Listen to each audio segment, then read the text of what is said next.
सदर चुनाव चयन का महत्वपूर्ण होता जा रहा है और लगातार जिस तरीके से सदर चुनावों को लेकर सरगर्मियां बढ़ती जा रही हैं, ठीक उसी तरह से पक्षों में आपस में विवाद की स्थिति भी निर्मित हो रही है। विवाद है तो सिर्फ इस चीज़ का कि आखिर 50 लोगों ने पूरी आवाम को नज़रअंदाज करते हुए आखिर कैसे सदर की नियुक्ति कर ली।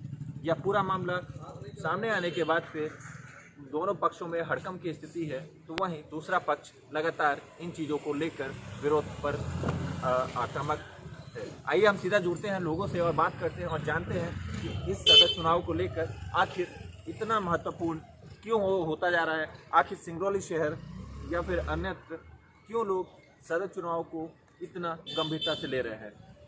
क्या नाम है आपका? मेरा नाम मोहम्मद आरिफ है। मैं महफिल मार्केट का मैं दुकानदार हूँ। आज से 3 साल पहले सदर का यहाँ बैलेट पेपर के थ्रू चुनाव हुआ था, जिसमें अमरुद्दीन साहब सदर बने थे। उनका कार्यकाल पूरा तो हो गया था आपको मई महीने में ही, लेकिन कोरोना काल की वजह से चुनाव का उन्होंने घोषित किया कि अब चुनाव होना चाहिए और बैलेट पेपर के थ्रू चुनाव होना चाहिए। मस्जिद के मेंबर से खड़े उन्होंने ऐलान किया। उसी दिन उनके ऐलान के बाद रहमतुल्लाह साहब खड़े होते हैं, बोले आज एक गंभीर मीटिंग है। तो क्या माना जाए कि आखिर 50 लोगों के द्वारा जिस तरीके से सदर चुना गया और एक तरफ जो लगभग 450 से ज़्यादा की आवाम है उसको नज़रअंदाज किया गया, तो पूरे मामले को आप किस तरीके से देखते हैं? ये बिल्कुल गलत है। उन्होंने मीटिंग के लिए बुलाया था और वहीं पे 50 लोग मिलकर सदर का चुनाव कर लिए और बाकी लोगों को पता ही नहीं है। फिर हम लोग को जब पता चला तो हम लोगों ने इसका विरोध किया कि नहीं, चुनाव प्रक्रिया के थ्रू होना चाहिए, जैसे पिछले साल हुआ था। हम लोग का यही डिमांड है और उन लोग अड़े हुए हैं कि नहीं, बैलेट पेपर से चुनाव नहीं होगा, हम लोग जो सिलेक्शन कर लिए हैं वही होगा। आप वो मनमानी तरीके से सदर बनना चाहते हैं, अपना विरासत समझ रहे हैं। तो यहाँ पर जो महत्वपूर्ण सवाल निकल के आ रहा है वो आ रहा है, सदर बनने के लिए आखिर इतना आतुर क्यों है? ये समझ में नहीं आता है कितना आतुर क्यों हैं लोग, बीच में क्यों नहीं आ रहा है, चुनाव प्रक्रिया में क्यों नहीं आ रहे हैं। आप बहुत अच्छे हैं तो चुनाव प्रक्रिया में आइए, सदर बनिए, हम आपको एक्सेप्ट करते हैं। लेकिन वो ऐसा नहीं करना चाहते हैं, बोले नहीं हम ही सदर हैं। पता इनके पीछे इनका क्या मकसद है। और दूसरी चीज़ जो यहाँ पर निकल कर आई है वो आई है हाथ उठाना और बैलेट पेपर। तो बैलेट पेपर को भी वो एक्सेप्ट नहीं कर रहे हैं, नकार रहे हैं। इस पूरे मामले को लेकर आप क्या कहेंगे? वो अपना तानाशाही कर रहे हैं कि नहीं बैलेट पेपर से नहीं चुनाव होगा। 50 तरीके का अन्य उदाहरण दे रहे हैं कि ऐसा नहीं होता है, कहीं चुनाव नहीं होता है ये। लेकिन हम इससे पहले तो बैलेट पेपर से ही चुनाव हुआ था और हम लोग सारे आवाम चाहते हैं कि बैलेट पेपर से चुनाव। क्या माना जाए 50 लोगों को लेकर सदर की नियुक्ति कर देना, आखिर इसके पीछे क्या उनका हित हो सकता है? क्यों आखिर वो इस चीज़ को बार बार दोहराना चाह रहे हैं? क्यों चाह रहे हैं वो कि 50 लोगों के द्वारा जो निर्णय लिया गया उसी को माना जाए? बिल्कुल गलत है, नहीं मानना चाहिए ऐसा। उनके पीछे जरूर उनका कुछ ना कुछ मकसद है, कुछ ना कुछ ये है कि दुकानें हमको मिलना चाहिए, हमारे रिश्तेदार को मिलना चाहिए, यही सब मकसद है। और कुल माना जाए इस पूरे मामले पर भ्रष्टाचार और पैसे का खेल है। कुल मिला के वही खेल है, भ्रष्टाचार और पैसे का खेल है। ये मस्जिद किसी के बात की नहीं है, किसी के पर्सनल नहीं है, पूरे आवाम का है, पूरे जन के आवाम का है। पूरे जन के आवाम मिलकर सदर चुन तय करेंगे और इसकी सही प्रक्रिया है कि बैलेट पेपर से चुनाव हो। हाथ उठा के चुनाव ये कोई प्रक्रिया नहीं है।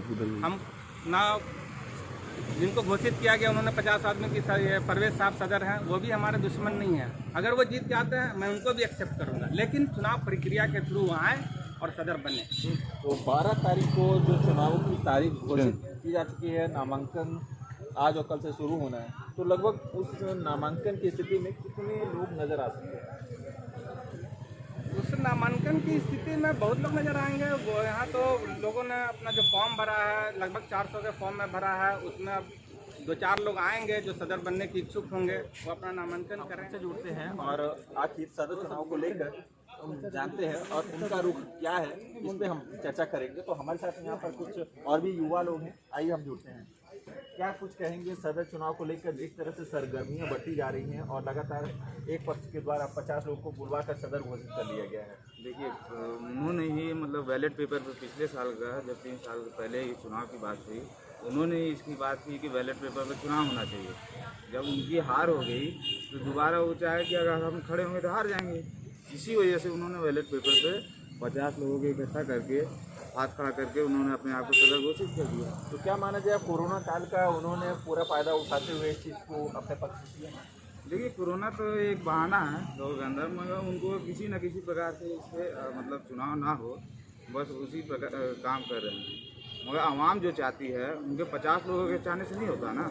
जो 400 आवाम फॉर्म भर के दी है उनके चाहने से होता है ना कि चुनाव होगा कि नहीं होगा, तो उनको भी तो देखा जाए।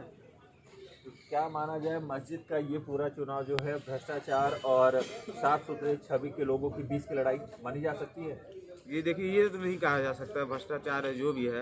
अब वो क्या चाहते हैं वो वही जानते होंगे, भ्रष्टाचार है कि नहीं है, किस वजह से वो जबरदस्ती आना चाहते हैं। एक बात जो साफ निकल कर सामने आ रही है वो आ रही है दुकानों की। दुकानों के बारे में कहा जा रहा है कि लगातार दुकानों को अपने कब्जे में लेना चाह रहे हैं और उससे होने वाली कमाई को लेकर उनकी नज़र है। तो क्या ये माना जाए कि भ्रष्टाचार व्याप्त है पूरे? देखिए, दुकानों में तो सभी जानता है, दुकानें बिक रही हैं, दुकानें भाड़े पे चलाई जा रही हैं, उसका विरोध भी आवाम कर रही है। मगर जो सदर बन के बैठे हुए हैं उन्होंने उसका विरोध नहीं किया, और जो आज सदर बनना चाहते हैं वो भी उनके पक्ष में है। सदर चुनावों को लेकर आज हमारे साथ में असलम जी भी हैं, हम उनसे जुड़ेंगे।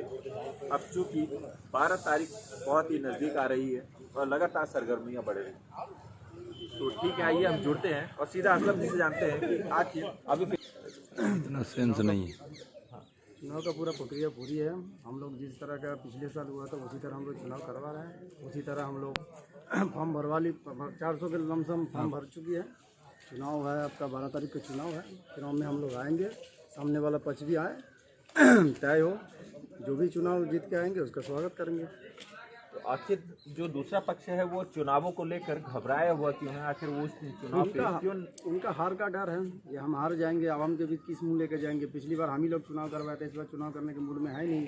क्या वजह है वही जाने, यहाँ दौड़ रहा है वहाँ दौड़ रहा है, थाना पुलिस एसपी कलेक्टर, ही तो मस्जिद का चुनाव इसमें होना नहीं चाहिए, लेकिन इस तरह का काम किया जा रहा है। जो जैन मस्जिद से शुरू हुआ है आगे भी चल रहा है काम। तो क्या माना जाए इसमें जो दूसरा पक्ष है उसकी तानाशाही इस पूरे बिल्कुल बिल्कुल तानाशाही है। जो कमेटी में पहली बार तो अपने नाम पे दुकान अपने नाम से अलर्ट कर दिया जाता है, दुकान भी बेचवा दिया जाता है, कोई किसी को बेचवा दे रहे। जो सदर है उनसे सवाल करे तो वो दूसरे पे, तो आप कौन होते हैं? आप बांग्लादेशी है, आप बंगाली है, आपका सर्टिफिकेट दिखाओ। कोई सवाल पूछने पे यही सब आता है सामने पूछने के लिए।